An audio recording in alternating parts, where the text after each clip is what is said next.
Animal, ये सब के बारे में पढ़ लिया। आज हम आपको ह्यूमन बॉडी के बारे में बताएंगे।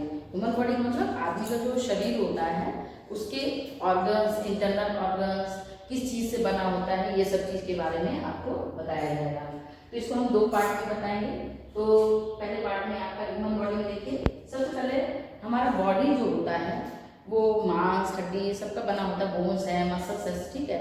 लेकिन कोई भी सामान इस दुनिया में, कोई भी चीज़ होती है वो छोटे छोटे कणों से मिलके बने। इवन हम लोग का भी शरीर, जब हम लोग मर जाते हैं तो उसको जला दिया जाता है या दफना दिया जाता है, तो वो छोटे छोटे कण में कन्वर्ट हो जाते हैं, मिट्टी में, डस्ट में। तो डस्ट भी आप उठाते हो तो उसके छोटे छोटे पार्टिकल्स, तो कुछ तो आंख से दिखाई देते हैं और कुछ नहीं दिखाई देते हैं। तो वो जो छोटा पार्ट, सबसे छोटा पार्ट होता है, स्मॉल यूनिट, को हम सेल्स कहते हैं। अब एक ईंट है, आप देखे होंगे एक ईंटा होता है, तो ईंटे को भी अगर हम पीस देते हैं तो उसमें भी छोटे छोटे सेल, छोटे छोटे कण होते हैं। तो वो बड़ा सा दिखाई जरूर देता है, लेकिन जब उसको पीस दिया जाता है, डस्ट बना दिया तो उसके पाउडर पार्ट में से अगर आप एक छोटा सा कण देखेंगे तो आपको पता चलेगा वो भी जो है एक छोटी सी इकाई से बनता है। तो इस तरीके से हमारा बॉडी भी बहुत सारे सेल से मिलके बनता है। हमारा बॉडी स्ट्रक्चर जो है वो सेल से मिलके बनता है। तो सेल्स एक जैसे भी होते हैं, डिफरेंट काइंड्स भी होते हैं। बहुत सारे सेल अलग अलग होते हैं, बहुत सारे सेल एक जैसे होते हैं। तो डिफरेंट सेल, तो हमारे बॉडी में बहुत अलग अलग तरीके के सेल्स हैं। अब सेल क्या होता है, ठीक है। तो सेल का डेफिनेशन आपको हायर तक काम आएगा। तो basic unit of living things, तो हमारा जो जीवित प्राणी का जो बेसिक यूनिट होता है, सबसे छोटा कण होता है, उसको हम सेल्स कहते हैं, ठीक है। तो same kind of cell joint, अब देखिए हमारी बॉडी में हमने कहा डिफरेंट काइंड के सेल्स होते हैं, लेकिन कुछ सेम काइंड के भी हो जाते हैं। तो एक जैसे जो सेल है वो आपस में मिल जाते हैं, जो एक जैसे सेल होते हैं वो आपस में मिल जाते हैं और वो एक टिश्यू बनाते हैं।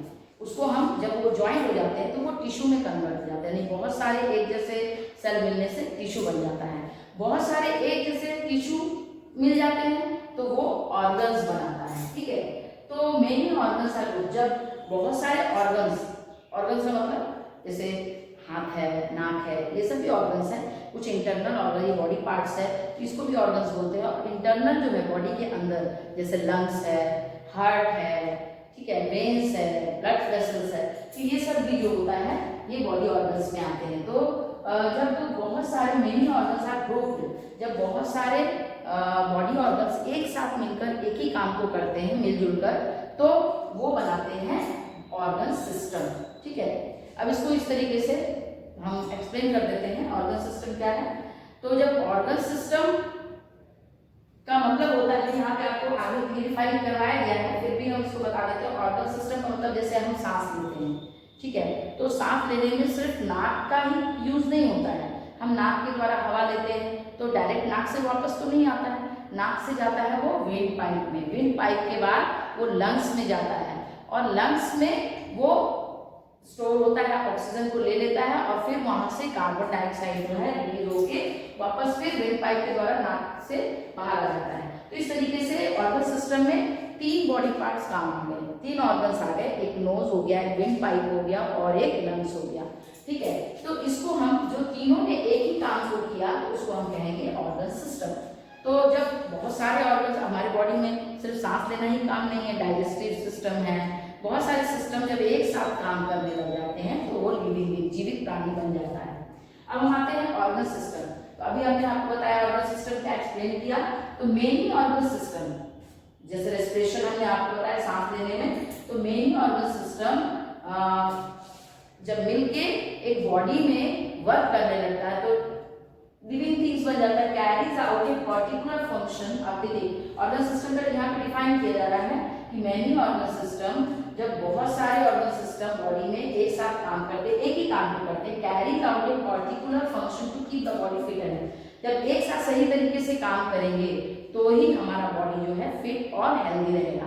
मान लीजिए किसी का पेट गड़बड़ है, डाइजेस्टिव सिस्टम गड़बड़ है, उसमें कुछ गड़बड़ी आ जाती है तो क्या होता है, आप बीमार हो जाते हैं, ठीक है। तो इस तरीके से ये जो ऑर्गन सिस्टम है इसका वर्क करना बहुत जरूरी है ठीक ढंग से, नहीं तो हमारा क्या होता है, बॉडी फिट और हेल्दी नहीं रह पाएगा। चलिए नेक्स्ट आते हैं। तो ऑर्गन सिस्टम में आपको बहुत सारे ऑर्गन सिस्टम के बारे में बताया बताया जाएगा। तो 1 by 1 हम वेरीफाई करते हैं। सबसे पहले स्केलेटल सिस्टम। स्केलेटन, आपने स्केलेटन का नाम सुना होगा, यानी कंकाल, नर कंकाल को आपने देखा ही होगा। जैसे कभी मूवी वगैरह में आप लोग देखते हैं कि एकदम से एक ढांचा टाइप का आ जाता है हड्डियों का, तो आप डर जाते, कहते हैं भूत है।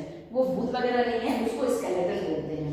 तो हम लोग बॉडी में स्केलेटल सिस्टम होता है। स्केलेटल का मतलब होगा हड्डियों से बना हुआ एक फ्रेमवर्क होता है। मतलब हम लोग का जो बॉडी है उसके अंदर हड्डियों का एक फ्रेम बना दिया गया है, ठीक है। उसके ऊपर वो मसल्स लगा दिया गया है और इससे हमारा बॉडी, अगर हमारी बॉडी से वो सारे बोन्स या स्केलेटन को निकाल दिया जाए तो हमारा बॉडी जो है वो एकदम गोल गेंद की तरह हो जाएगा। आँख नाक में कुछ नहीं पता चलेगा, वो मांस का गोला बन जाएगा, ठीक है। तो स्केलेटल सिस्टम क्या है? Body framework of bones. हमारा बॉडी जो है वो एक फ्रेम के ऊपर तैयार किया गया है, यानी हमारे इस बॉडी के अंदर स्केलेटन को फिट किया गया, यानी बोन्स के फ्रेम को बना के फिट कर दिया गया, जिसको फ्रेमवर्क ऑफ बोन्स कहते हैं। और इसी को हम स्केलेटन भी बोल सकते हैं या फिर स्केलेटल सिस्टम भी बोलते हैं। क्यों? क्योंकि इसमें सारे हड्डियां शामिल हो जाती है, तो इसको हम शॉर्ट में स्केलेटन भी बोलते हैं, पूरा हड्डियों का ढांचा जिसको बोलते हैं, या फिर स्केलेटल सिस्टम बोलते हैं। अच्छा, हमारे बॉडी में कितने बोन्स हैं? ये एक बहुत ही इंपॉर्टेंट क्वेश्चन है, ये आपको आगे तक बहुत काम आएगा। तो 206 हमारी बॉडी में कितने बोन्स हैं? तो ये हमारी बॉडी में 206 बोन्स होते हैं। गिव शेप, ये क्या करते हैं? ये हमारे शरीर में क्यों जरूरी है या इनका वर्क क्या है? तो ये give shape, protect internal organs, help in movement. तो ये का 3 काम है। ये बॉडी को पहले तो शेप रखते हैं। मान लीजिए आपकी बॉडी में से कोई भी पार्ट में से हड्डी निकाल दी जाए तो क्या होगा? वो हाथ आप उठा नहीं सकते हैं, वो स्ट्रेट नहीं रहेगा, वो झुक जाएगा रबड़ की तरह। जैसे रबड़ की गुड़िया होती है, हाँ, तो रबड़ की गुड़िया तो थोड़ी सी टाइट रहती है जिसकी वजह से वो खड़ा रहता है। लेकिन कोई भी चीज़ है अगर वो लचीला है, पेड़ को ही देख लीजिए, तो उसमें हड्डी अगर कमजोर, स्टेम उसका कमजोर होता है तो वो झुक जाती है। लेकिन उसके ऊपर अगर एक डंडी लगा दी जाए एज ए बोन की तरह पे, जैसे बोन हमारी बॉडी में, तो क्या होता है? सीधा खड़ा रहता है। तो एक तरह से वो हमारा शेप भी देती है और शेप भी देती है। प्रोटेक्ट इंटरनल ऑर्गन्स, हमारे अंदर के ऑर्गन्स को प्रोटेक्ट भी करती है। कैसे? जैसे हमारे सर में हड्डियां होती हैं, ठीक है, उसके अंदर क्या होता है? ब्रेन होता है, ठीक है। तो ब्रेन, कोई भी चीज जब आप मान लीजिए गिरते हैं, घर में कहीं गिर पड़ जाते हैं, तो क्या होता है कि आपके ब्रेन में चोट कम लगता है, पहले हड्डियों को चोट लगता है, उसके बाद ब्रेन को। तो एक तरह से वो उसको प्रोटेक्ट करते हैं। जैसे पैरट को हम पिंजरे में रख देते तो वो अंदर सेफ रहता है, बिल्ली उसको खा नहीं सकती है। लेकिन अगर डायरेक्ट उसको बाहर रख दिया तो बिल्ली खा जाएगी। उसी तरीके से हमारे ब्रेन को एक हड्डियों के भीतर में रखा गया, स्कल के अंदर, जिसको सर की हड्डी को स्कल कहते हैं, उसके अंदर सेफ करके रख दिया गया ताकि कुछ भी होने से उसको हार्म ना हो। लेकिन बहुत ज़्यादा चोट लगने से वो भी डैमेज हो जाता है, उसमें भी चोट लग जाता है। तो ये हमारे इंटरनल ऑर्गन्स को प्रोटेक्ट करता है, ठीक है। हेल्प इन मूवमेंट, इसके अलावा क्या करता है? हड्डियाँ हिलने डुलने चलने में आपको मदद करती है। अगर आपके पैर से एक बोन निकाल दिया जाए तो आपका जो पैर है वो लचीला हो जाएगा, रबड़ की तरह हो जाएगा और आप चल नहीं पाएंगे, गिर जाएंगे।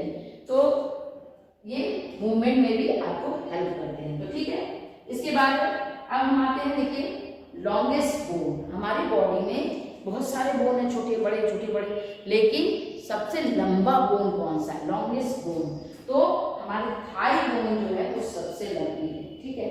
स्मॉलेस्ट बोन और सबसे छोटी बोन कौन सी है? ये सब इंपॉर्टेंट क्वेश्चन है, 1 नंबर के क्वेश्चन में ये सब आ सकता है। तो स्मॉलेस्ट बोन कौन सा है? इनसाइड आवर ईयर, हमारे कान की हड्डी जो होती है, कान के अंदर जो हड्डी होती है वो सबसे छोटी होती है।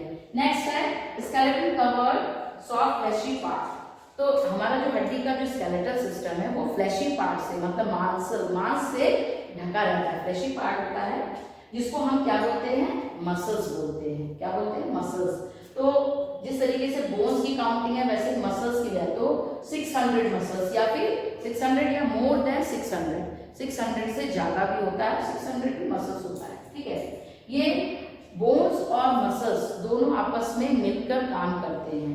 तो क्या होता है? हमको चलने फिरने में या कोई भी काम करने में आसानी रहता है, मिलजुल के वो दोनों काम करते हैं। अब हम आते सेकंड पॉइंट में, डाइजेस्टिव सिस्टम। डाइजेस्टिव सिस्टम का मतलब हो गया हम जो खाना खाते हैं वो पेट में जाता है, पच जाता है, फिर भूख लग जाता है।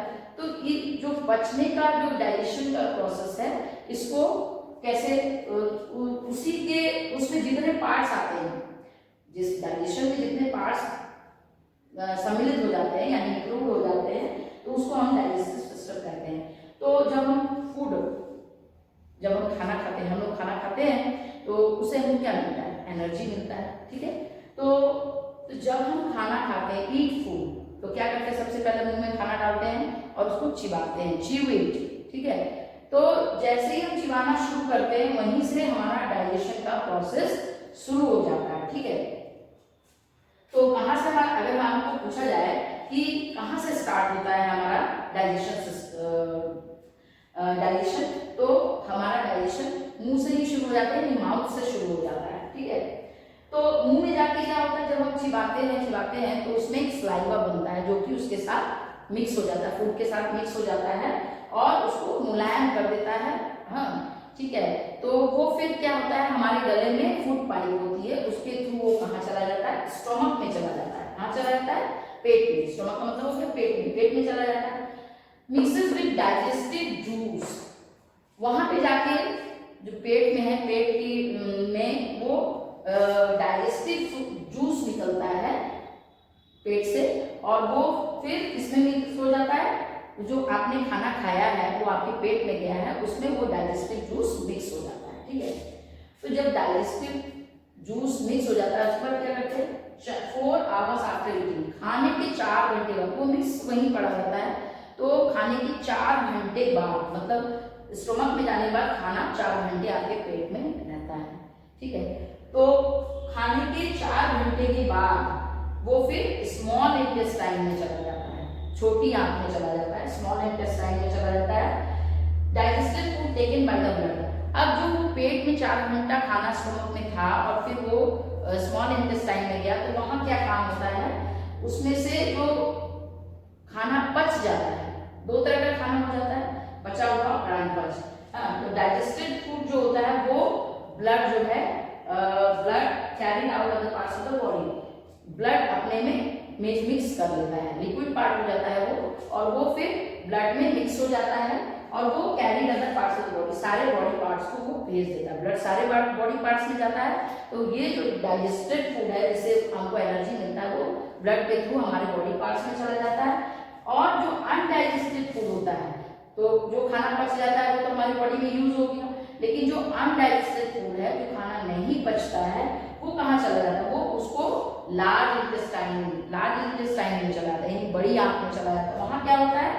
वो खाना वेस्ट हो जाता है, वो खाना वेस्ट मटेरियल होता है, मतलब उसका कोई यूज नहीं है हमारी बॉडी में।